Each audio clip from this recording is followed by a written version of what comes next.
O que eu ia falar com você é o seguinte,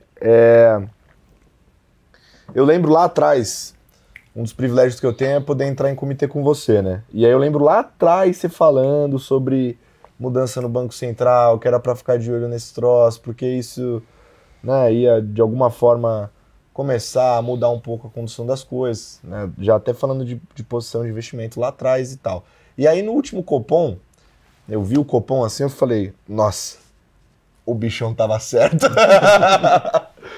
Que a gente teve basicamente, né, os diretores do Banco Central, você tem uma divisão que não é igualitária, mas de membros que estão desde o antigo governo e de membros que foram indicados nesse governo. Tem 5 do antigo e 4 do novo. Que não é exatamente igual. Aí, como foi a votação?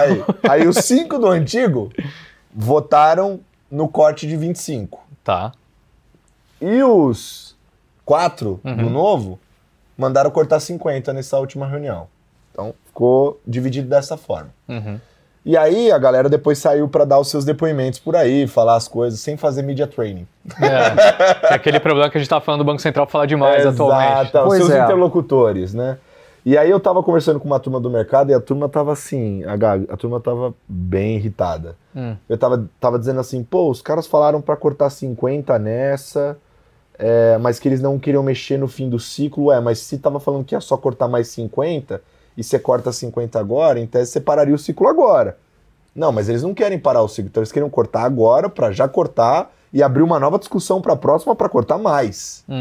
Então ficou uma coisa assim. Mas, de todo modo, a gente saiu com uma impressão de que essas pessoas que, lembrando, no final do ano, Roberto Campos Neto, que aqui está com a gente na nossa sala, né? Sim, aliás, fica o convite para você vir presencialmente também.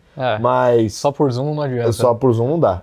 Mas ele vai sair, ele vai deixar o comando do Banco Central e essa próxima gestão provavelmente se tornará predominante. Majoritária. Exato, em termos de diretores. E aí, o que esperar desse novo Banco Central que está se formando ali para frente?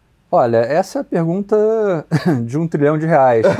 Não de dólares. De verdade.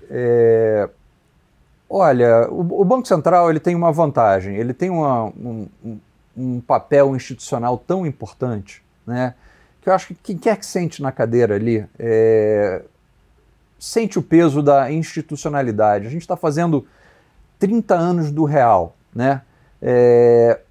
Cara, acho que ninguém tem o menor apetite para voltar. Vocês são muito jovens, vocês não lembraram disso não, mas eu peguei a época da hiperinflação, né? Acho que não tem mais apetite para voltar para aquilo, entendeu? Então, as conquistas monetárias que foram a duras penas alcançadas, assim, poxa, foi muito duro estabilizar a moeda. A gente teve que inventar um plano de hiperindexação para desindexar, um negócio super inteligente ali da moeda indexada do RV naquela época, e depois passar por um período de juro real super alto para poder amassar realmente a inflação e poder fazer com que ela convergisse para a meta. Poxa, a gente vai querer abrir mão daquilo tudo e abrir essa caixa de Pandora de novo? Acho difícil, tá? Mas tendo dito isso, eu não vou me furtar a sua pergunta não. Realmente a comunicação do Banco Central foi confusa, tá? A comunicação do 5-4 foi confusa. O voto de quem votou para cortar 50 bases, eu acho que a justificativa foi, não, olha, o cenário não mudou tanto a ponto da gente... Eles tinham guidance de cortar 50, né? A ponto da gente mudar o guidance, mas a gente concorda que daqui para frente, e aí está lá o parágrafo 19 da ata, todo mundo concorda que a gente tem que ter o comprometimento com o atingimento das metas, etc, etc, etc. Poxa, então assim, o que fica na dúvida é o seguinte, poxa, se todo mundo concorda com esse negócio, por que você não vai para um pace de 0,25? Porque o mundo mudou desde a última vez que eles tinham dado o guidance de 0,50, o mundo realmente tinha mudado, e esse é um dos problemas de você sobrecomunicar como Banco Central, né? Você dá um guidance para um futuro sobre o qual você não conhece, né? E aí o mercado se ancora no 50 e na hora que você dá 0,25, você teoricamente poderia pôr em risco a credibilidade do Banco Central, né? Então assim, o voto do 0,50 foi um voto um pouco mais convoluto, eu diria assim, ou um voto um pouco mais difícil de ser explicado. E aí você fala o seguinte, bom, tá bom, essa vai ser a corrente majoritária no Banco Central a partir do ano que vem, né? Então, o que o mercado está te dizendo, o que aconteceu logo após a votação do Copom? As inflações implícitas subiram, né? Você pega a curva de juro real brasileira, você pega a curva da NTNB, a inflação implícita subiu, né? A inflação do Focus está subindo toda semana, né? Então, o que o mercado está te dizendo? Puxa, eu não sei qual é a nova função de reação ou a função de reação do novo Banco Central. Eu sei como é que é a função de reação. Função de reação, gente, é como é que o Banco Central opera, né? Então, assim, como é que o Banco Central pensa, né? Então, assim, poxa, eu sei como é que o Banco Central antigo pensava. Como é que o Banco Central novo pensa, né? Eu não sei nem quem é o Banco Central novo, tem esse ponto aí, né? A gente acredita que a gente acha que conhece os candidatos à nova presidência do Banco Central, mas, poxa, a gente não tem certeza, né? Então, não sei nem quem é o Banco Central, o novo Banco Central, mas eu sei que a diretoria que é majoritária se comunicou de uma forma relativamente confusa, né? Então, poxa, se tem dúvida, tem risco. Se tem risco, tem que ter prêmio de risco. É exatamente isso que o mercado está fazendo.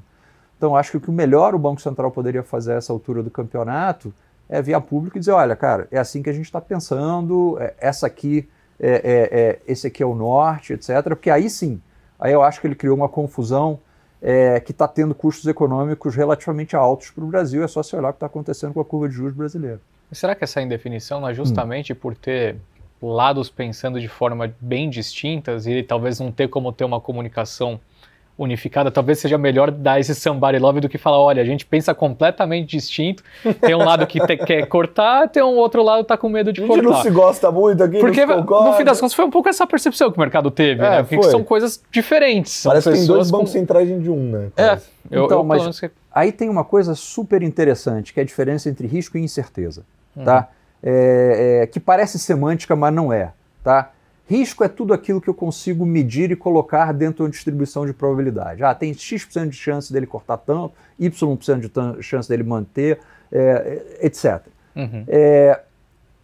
Incerteza é quando você não faz a menor ideia da distribuição de probabilidade, né? Então você fala assim, cara, o que eu acho que essa divisão criou e o fato de você ter uma corrente minoritária ainda, que vai se tornar majoritária, e por ser minoritária, ela não pode expressar de forma muito clara suas visões, porque afinal de contas, você ainda tem 5 diretores que pensam de forma diferente, você cria essa incerteza, o mercado fica meio desancorado, fala assim, cara, sei lá o que esse pessoal acha, entendeu? E não saber significa risco, e de novo, onde tem risco, a teoria de finanças te diz que deveria ter prêmio de risco, né? Então, de verdade, nessa altura do campeonato, eu acho que o mercado está mais para... Poxa, tem um certo nível de incerteza knightiana, né? O Frank Knight, né? Prêmio Nobel de Economia lá, assim, do que risco só. Eu sei lá o que esperar, é mais ou menos isso que o mercado está te dizendo, essa altura do campeonato, né? Tanto que você vê que a vol da renda fixa hoje em dia, é 10 vezes para um lado, 10 vezes para o outro, 10 vezes para o outro. Então, assim, isso não é bom para ninguém, e certamente não é bom para o mercado de capitais, e certamente não é bom para o país.